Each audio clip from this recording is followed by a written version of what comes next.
वैष्णव जन तो तेने कहिए जे पीठ पराई जाने रे। वैष्णव जन तो तेने कहिए जे पीठ पराई जाने रे। पर दुखे उपकार करे तो ये मन अभिमान ना आने रे। वैष्णव जन तो तेने कहिए जे। सकल लोक मां सहुने वंदे निंदा न करे केनी रे। सकल लोक मां सहुने वंदे निंदा न करे केनी रे। वाच काच मन निश्चल राखे धन धन जननी तेनी रे। वैष्णव जन तो तेने कहिए जे। समदृष्टि ने तृष्णा त्यागी पर स्त्री जेने मात रे। समदृष्टि ने तृष्णा त्यागी पर स्त्री जेने मात रे।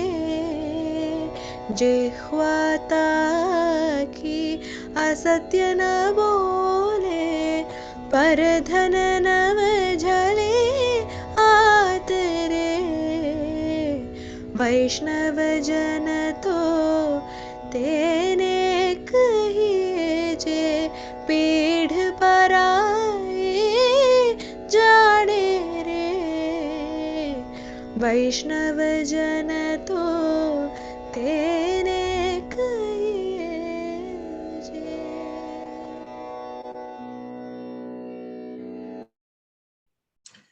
Thank you, Uttara, for that very wonderful rendition, and very warm welcome to everybody who this Gandhi Jayanti Day is joining us with none other than Dr. Soumya Swaminathan, the Chief Scientist at the WHO, joining us from Switzerland this morning, very, very early in the morning for her.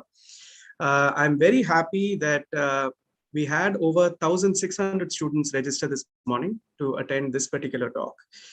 Some of them are, of course, in the Zoom room, but the rest of them are watching it via the YouTube link.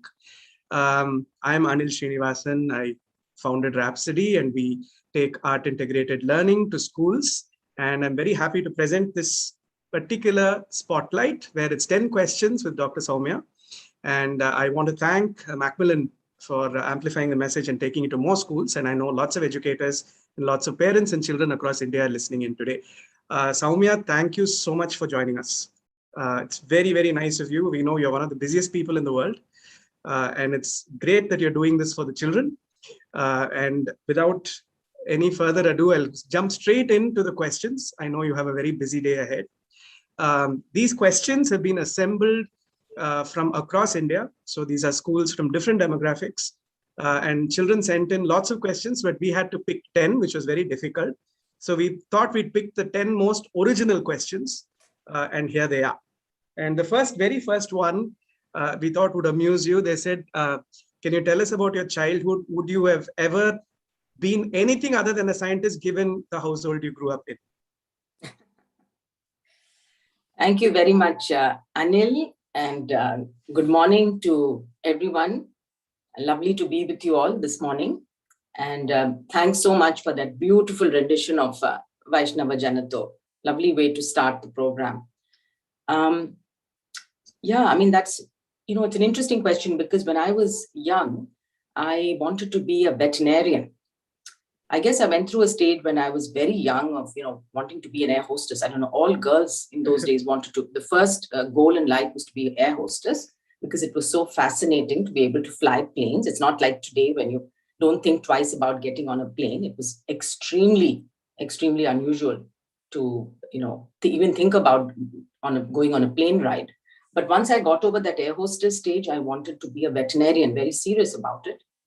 And I loved animals. I had always pets at home, and I would take to the vet. And in fact, I spent a summer holiday with a veterinarian, actually like an intern at the age of 12, learning how to give injections to dogs and things like that. So that would have been the natural. Yes, I do admit that I was fascinated by science and by research, and that's probably because I grew up in a research institute, in the Indian Agricultural Research Institute. We were always had students at home discussing their work, and very often Saturdays and Sundays would go to the lab or to the fields and get an idea of what kind of research was going on. We didn't understand the details, but I thought anyway, that it was a fascinating world.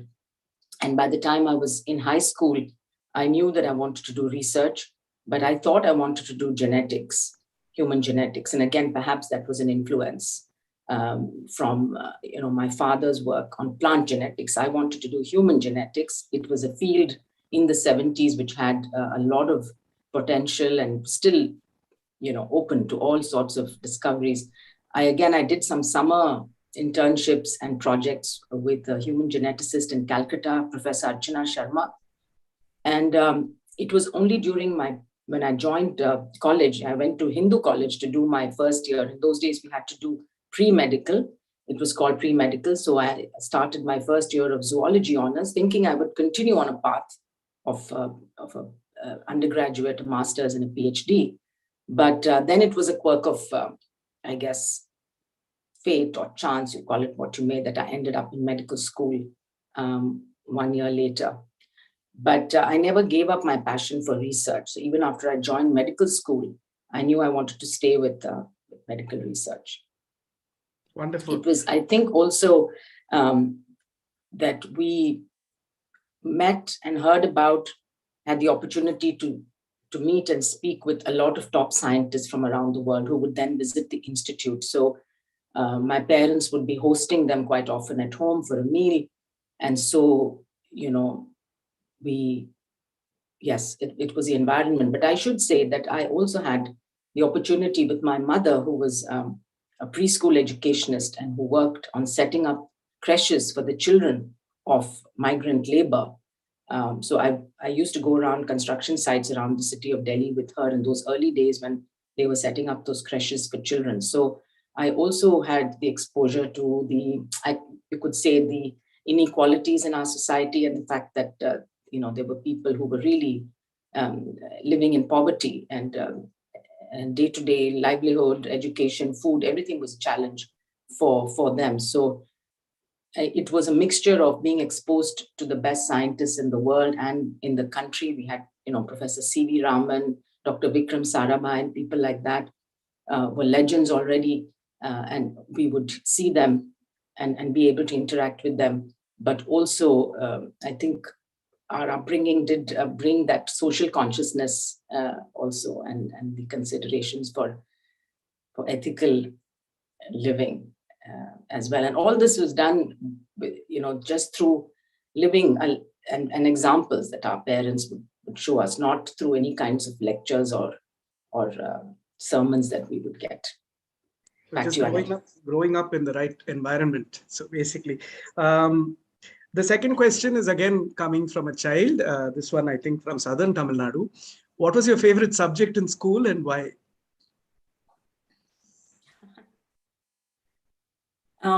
Biology. And yes, I was fascinated by biology. I went to Springdale School in Delhi, and I should mention, Anil, that you said, yes, your childhood is extremely important, your exposure at home and exposure in school, the opportunities you get.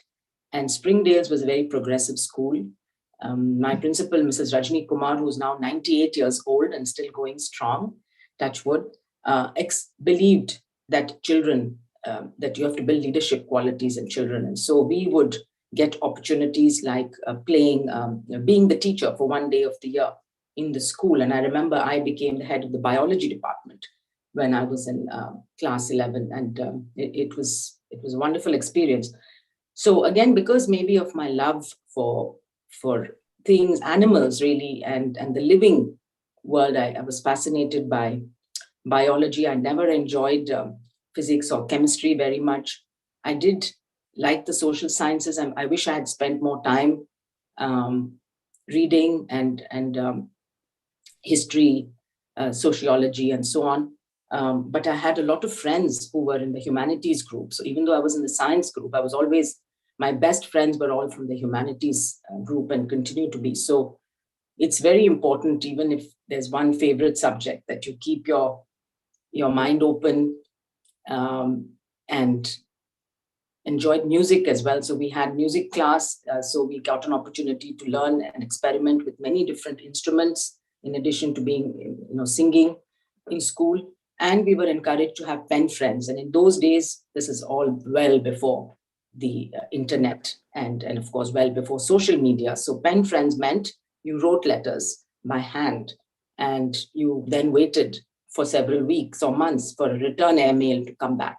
But that opened up our world. That was the only way for us as children to know what was happening in other countries and how other children lived.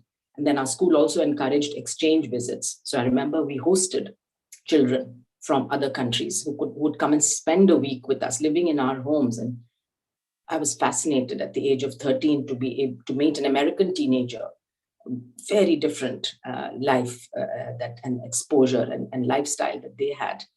But so I think a lot to do with the school as well, which exposed us and built those leadership qualities even when we were quite young. So, I mean, in true scientific temperament, I would say, Soumya, we are seeing a pattern emerging as to who you would later on become.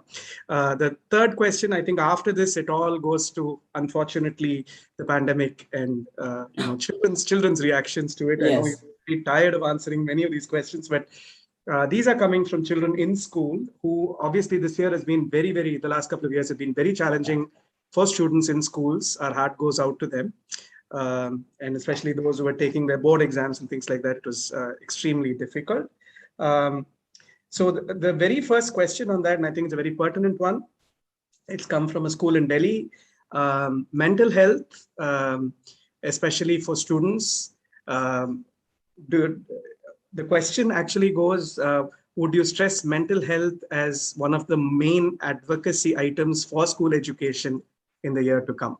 Should schools invest in counselors, therapists, etc., because of going back from online to offline and things like that? That is such a pertinent question, Anil. It is so important. And I really, the student who's asked this question, I'm sure many others are thinking that way, is absolutely spot on. One of the biggest impacts of the pandemic, apart from the fact that, of course, people get infected, people get ill in hospital, people have been dying, and lots of people have lost their livelihoods. So it's had huge impacts on society, as you say, the way we live, the way we interact. And I think it's had a mental health impact on people of all ages. But I particularly feel that for young people, who are generally more resilient, by the way, I think young children are more resilient than adults. They adapt much better to changes in their situation. But despite that, children need their peers. They need to play, to meet, to talk to their friends, to socialize. And so not being in school is not only impacting learning, but basically impacting all of the other social skills and social life that they normally would get. So this has an impact on mental health. Plus, there have been many children who've been in dysfunctional families. Think about children living in poverty, children who have a single parent, or children who have abusive parents, or a difficult family environment. During lockdown, you are locked in to this situation. School for these children is an escape into a better environment, at least for some part of the day. And so there's also been increase in violence towards particularly women and children. And then all the effects also of poverty that have forced children to sometimes permanently drop out of school and go into work. I've seen a lot of that happening. There have been many surveys done as well. But coming back to mental health, I think it's critical. In fact, I was speaking to some school principals a few weeks ago, and one of the things I said they must do is to bring in counselors to make sure that children have an opportunity to be able to reach out and to make it known to children, make it available and accessible. There should be no stigma about wanting to speak to a counselor. I wish I had that opportunity also to speak to a counselor, at times when you feel down and out and you just need some advice, some reassurance, and somebody to hold your hand, and just somebody you can speak freely with. And most children will be able to come out of their feelings. I think depression and anxiety, if children are feeling depressed or anxious, it's absolutely normal to be that way. And I think most would be feeling like that, but may not be able to say it openly or want to admit. So I would definitely encourage first schools to set up, to have arrangements made. I think we have too few schools who have counselors. So this should be a part of school to have a counselor, both for your physical and your mental health. You should be able to go talk to someone. And for physical health as well, schools are reopening, children are coming back. You need a nurse or someone who children can go to if they're feeling unwell, and that should be part of the protocol that's put in place. Then children also should not feel a sense of shame or guilt if they have these feelings. Sometimes social media can make you feel inadequate because you think everybody else is doing brilliantly. But it can also sometimes maybe drag you down if you're get into a negative cycle of emotion and feedback. So it's important to be able to talk to someone, talk to your friends, talk to any adult who you trust. Could be a parent, could be a teacher, could be someone else. But the most important thing is to share. And thirdly, I would say reach out to each other. If you notice your friend is behaving differently, is depressed, or is anything strange that they may be saying, it's good to talk to that person and offer some advice and support, or tell them that they should seek support. So I think reaching out to each other during the pandemic, at least for me, even though, I've been so busy, it's been very important to have that network of friends where you can talk to each other, even if you don't meet physically. You're all going through the same thing. And then also continue and find hobbies and things that interest you. It's music, it could be other things as well. I've seen kids, amazing performances online, getting together, children from around the world, putting up performances, putting up dramas and shows. And so keep your creativity as well, so that gives you an outlet also for your feelings. But that's a really, really important topic, Anil. And I think what you're doing through music can actually help in a big way. Thank you, Soumya. I think the next question is also very, very pointed and I think very relevant. And it's again to do with social media, the point you just made. We as children are receiving so many conflicting news reports, articles, and information from social media about the third wave, the pandemic, and so on. A lot of it is very scary. What would you advise us to follow if we were to follow accurate information? Yeah, that's also a great question. You know that we coined this word called infodemic. So when we announced the pandemic, the WHO also said there is side by side an infodemic. And that is this overdose of information which is out there. Everybody and anybody has an opinion on the pandemic and what's going to happen next. And I can understand why it will be so confusing for children, for parents. Now, parents, of course, are extremely always concerned about their children. The first thing they want is safety for their children.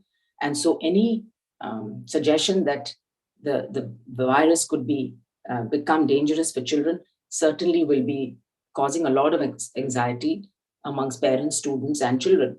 Now, let me tell you what we know about this, the virus. It's a new virus. It's for the first time, of course, in 2020 when it was sequenced and we found that it was coronavirus, but a completely new one. And since then, the world has been tracking it through doing genetic sequencing. And then you've heard these variants, so it's normal for a virus to change, to mutate when it's multiplying. It always keeps changing its structure. That's all viruses do that. But when some of these mutations change the properties of the virus, it becomes more easily infectious, transmissible, or it is able to avoid the antibody response, which is generated through vaccination or through natural infection. Then those variants become what we call the variants of concern, because they actually are becoming more efficient at infecting people. So that's what we saw with the Alpha variant initially, and then the Delta variant, which swept through India earlier in 21, that it became much more infectious. And instead of one person infecting two people, that was the original virus. If one person, if I'm infected, I can possibly infect two more. But this became one person infecting 8 people. And that's why you saw whole families, whole groups, huge clusters, and spreading wildly, what we call exponential growth. Now, because that happened, the number of people ending up in the hospital is also more, even though the proportion may be the same. So we say, that 40% are asymptomatic with this coronavirus. Particularly in children, it may be 80-90%. You don't even know you had it. No fever, nothing. Another small percentage of people, particularly children, have some mild symptoms. You have cold, cough, fever for a few days, and then you're fine. And then the small proportion, about only 1% or so of children need hospitalization for pneumonia, for hospital care. And luckily, the virus has been much milder in children than in adults. And if you look at the proportion of overall deaths that have occurred due to coronavirus, less than 1% have been in children, much less. And these have mainly been children who already have some underlying diseases. Now, as vaccination programs began, obviously they started with the oldest people, because we know vulnerability to severe disease is higher the older you are. So the oldest people were given the vaccine first, then frontline workers, health workers, doctors, nurses who are exposed all the time. Teachers were also included in that.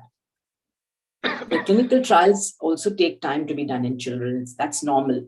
Clinical trials are always done first in adults to prove the safety and efficacy, and then gradually the vaccine manufacturers, they come down, and many vaccines are being tested in children. So what happens is that the younger age groups are the ones now left in the population who are still susceptible, right? Because older populations have been vaccinated in many countries, including in India. So the age profile of those who are infected comes down. And so proportionately, children are a higher number of those who are found infected today than they were, say, 1 year ago. Also, testing has increased. Last year, we were not testing children that much. Only people who were getting sick and coming to hospital were being tested. But, the ICMR, the Indian Council of Medical Research, did a survey across India, where in the last survey they did in July of 21, they included children also. Previous surveys were only in adults.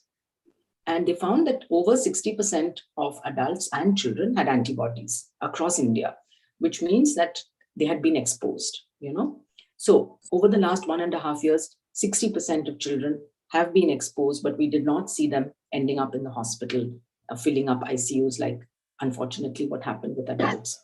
So what I'm trying to say is this virus can change, but nobody can predict that, the next change of this virus, the next version is going to be deadly in children. No, that there is no scientific basis for that, no biological basis to say that. And certainly what now, I think the stage at which India has reached, the extent of vaccination, plus the natural immunity. I told you 2/3 of adults have antibodies already because of the first and the second waves. We should not really have a third wave like what we've seen in the past, the second wave and the first wave. But that can only happen if we do two things. One is continue to get vaccine coverage, and as vaccines become they become approved for use in children, they will. Already some vaccines have been approved, other vaccines will be approved, children will get an opportunity to get vaccinated. But we have to continue to wear masks and keep good ventilation wherever we are. And so schools can open, they should not wait that, because it may take another year or two for all children to be vaccinated. So the downside of keeping schools closed is much, much higher than than the risks of opening it with COVID. So with protocols in place, if adults are vaccinated, then it's safe to open schools. And these things are always a trade-off between the benefits and the risks. And when you look around the world, most of the high-income countries kept schools open. They prioritize schools. Whereas unfortunately, in India, we've opened everything else, but we still, schools are still slowly reopening. So I would want to reassure children that there is no deadly third wave that's going to come and just go after children. It's nothing like that.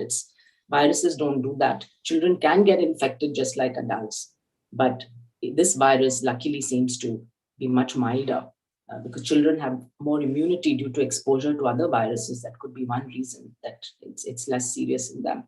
So that was a long answer, Anil, but... No, but thank you. And I think it's a very important message to actually open up schools, because I think you made a very, very significant statement saying the downside of closing schools is actually much larger than the upside of keeping them closed. And I think that's a very important message. I hope all the educators this morning are listening. In fact, you answered 2 other questions in the scope of this. So that leaves us with only the last couple of questions. This one is, I think, very, very philosophical. It's come from a child in Assam. And the question is, as the chief scientist of the WHO, what has been your biggest learning for yourself through this pandemic? I know that's a difficult one to answer, but still. Yeah, I mean, I think that's a really wonderful question, and maybe we should all think about it, Well, I think there have been a couple of learnings for me. The first one is that you have to be humble when you're faced with the unknown, and especially as a scientist, you are constantly being challenged, being faced with new information, and you have to be looking for that information. You have to have an open mind, and you have to be willing to change your views and go by what the data is telling you. Even if you had made strong statements one way, saying this is what it is, a couple of weeks or months later, if you have to change that, you should be willing to go and say, yes, our knowledge has evolved. This is how science works. And, what we said at that time was based on what we knew. Today, I know it's different. And so I'm willing to come out and say that this is what we know. So being humble, always, I think that's been a lesson throughout my life that, you have to stay humble. Second lesson has been, to listen to voices and to listen to people from different walks of life. Very often when you're in a position of authority and decision-making, you tend to listen to people in your circle. There are some voices that you hear. And again, this is something that I've experienced throughout my career, but particularly during the pandemic, is decisions were made for people and they were asked to comply. The reality for people was very different. And sometimes the decisions were not the right ones for that particular context. And so when you engage with the end users, those who have to follow the instructions and get their points of view, then you begin to make much better decisions. So I think a lesson for us on decision-making as a country, as institutions, and as communities and people is the decisions have to be based on good evidence and data, but also to be based on incorporating, and this is where the social sciences and humanities comes in, you need to think about the unanticipated impacts of your decision. And that can only happen if you are listening, or if your eyes and ears are open to what is happening actually with different groups of people. And so, and this is true, I think, for all decisions we made, the unanticipated effects, which could, you may not have thought of initially. So I think the second is decision-making done in a consultative and inclusive manner, transparent, but also based on data and evidence. The third learning for me has been really an eye-opener as to how some governments have made decisions. And again, it's related to the second point, and that is, in some cases, it's been based on good data and evidence and advice from scientists and public health. In other cases, it's not. And this is where the conspiracy theories, the anti-science movements have come in. So it's so important for children to develop that scientific temper. Every child doesn't have to become a scientist or to take science subjects, but a scientific temper is something everybody needs to have, to be able to distinguish between what is completely fabricated misinformation, a rumor and a myth, from what is plausible. Is this plausible in the biological world that we live in? Or is this rumor that every vaccine has a chip, that some individual in the world just wants to control everybody and they're injecting chips into you? I mean, this type of videos go around on WhatsApp and YouTube. So a scientific temper, scientific literacy, health literacy are really important to inculcate. And then, I think these are the main learnings, for me. And then the last one I would say is that it forces you to think about your own priorities in life, because you come face to face with a situation where the future is unpredictable. And particularly before we had vaccines and things like that, it was, are you going to get infected? Are you going to be one of those people who end up in the hospital? What is important to you in your life? What are the priorities and what are the principles that you live by? But eventually I've, been in a privileged position to see firsthand the power of science, Anil. Science and technology has the solutions, but human beings have to use these tools wisely. Every new technology that we develop has wonderful opportunities, but also some risks and downsides. Look at artificial intelligence. It can be used in ways that negatively impact whole communities. So with science and technology has to come the wisdom to use these well. And let's see, look what's happening with vaccines and the distribution of vaccines around the world. 80% have gone to high-income countries. Less than 4% of people in Africa have been vaccinated so far. So the world did not come together. Political leaders did not come together to solve this problem. So for any future problems that face the whole world as a whole, like climate change, this type of country-by-country approach is not going to help. And again, it's the young people, I think, who can change the future leaders, who need to think about solving global problems as one human race and living in harmony with our environment. Again, that's one of the lessons, is why did this pandemic happen? Is because we did not respect and do not respect the environment. We're still destroying and cutting down forests. Animals have nowhere to go. They're coming into closer contact with human beings. Viruses are being exchanged between wild animals, domestic animals, and humans. And in future, we are going to see more pandemics if we continue to live this way. Wonderful, Soumya. I mean, in fact, the very last question, you almost answered it already, which is, as a young person in India today, what would be your biggest piece of advice to us in school? This is coming from a student in standard 11 in Chennai. And she says, what would your advice be? So she's doing the arts as well as sciences. And so she wants to know whether she should drop the arts in favor of the sciences, in case that's your vision for the future. So, as I said, before, don't drop what your interests are. Everybody in the world doesn't need to be a scientist. In fact, should not be. And right now I'm speaking to you from the École Polytechnique in Lausanne, EPFL, which is one of the top universities in the world for science and engineering. And I was meeting with the deans last night, and one of the things that I found out is that they started a School of Humanities here, which is purely a science-based university. But the School of Humanities was started so that all science students could take a course in humanities. It's compulsory. And they offer, I understand, several hundred courses from which students can choose. And every semester they have to do one humanities course. I think that's wonderful. I know our IITs also have something like that, but we're not still making it that common in India.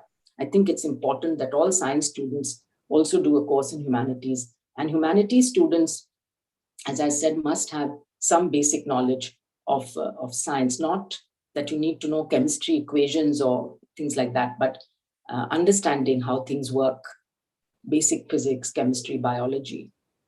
So that's very important. Widen your mind. And it's so easier for children today because they have a lot of things available on the internet. But sometimes that also makes it hard because you have to distinguish between good, credible sources and things which may not be quite as good quality. So yes, expand your mind always, and reading, listening to music, humanities, arts, drama is very important. So that would be my first. Second, I think, is what I mentioned about thinking about environment.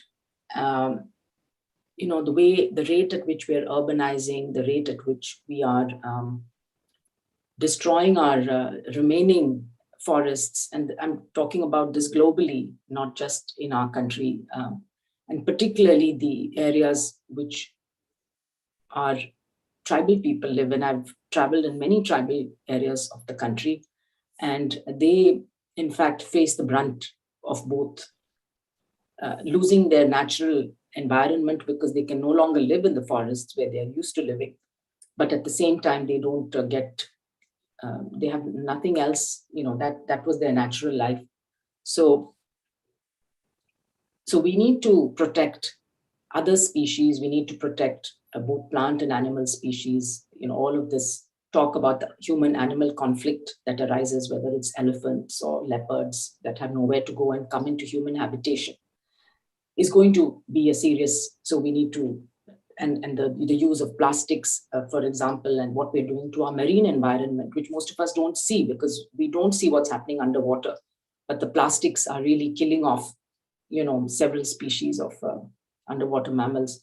So the second thing is to think about our environment. And again, I think the future young people are the ones who are speaking loudly now and demanding action from political leaders.